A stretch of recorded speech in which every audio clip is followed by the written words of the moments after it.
One thing that keeps me puzzled, despite having studied finance and economics at the world's best universities, the following question remains unanswered. Why is it that 5,000 units of our currency is worth 1 unit of your currency, where we are the ones with the actual gold reserves?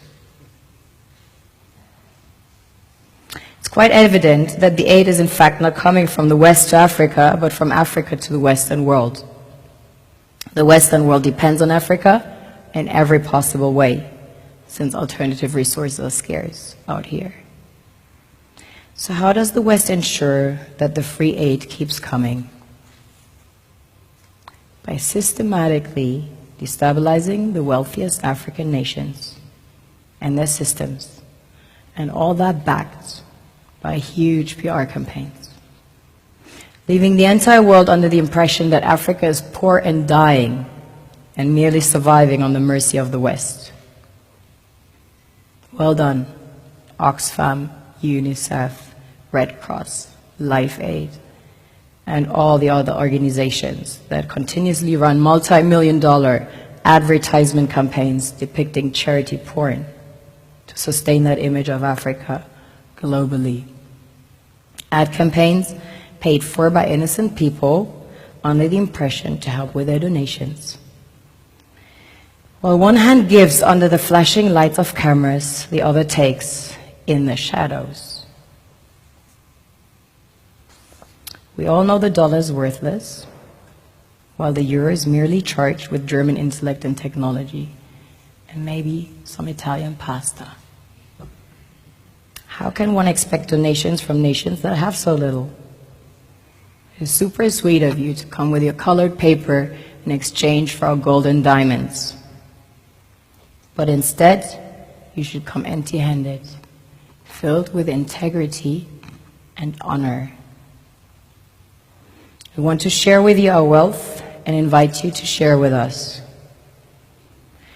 The perception is that a healthy and striving Africa would not disperse its resources as freely and cheaply, which is logical. Of course, it would instead sell its resources at world market prices, which in turn would destabilize and weaken Western economies, established on the post-colonial free meal system. Last year, the IMF reports that 6 out of 10 of the world's fastest growing economies are in Africa, measured by their GDP growth. The French Treasury, for example, is receiving about $500 billion year in, year out, in foreign exchange reserves from African countries based on colonial debt they forced them to pay. Former French President Jacques Chirac stated in an interview recently that we have to be honest and acknowledge that a big part of the money in our banks comes precisely from the exploitation of the African continent. In 2008, he stated that without Africa, France will slide down in the rank of a third world power. This is what happens in the human world, the world we have created. Have you ever wondered how things work in nature?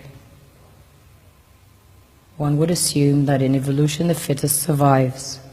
However, in nature, any species that is overhunting, overexploiting the resources they depend on as nourishment, natural selection would sooner or later take the predator out, because it offsets the balance.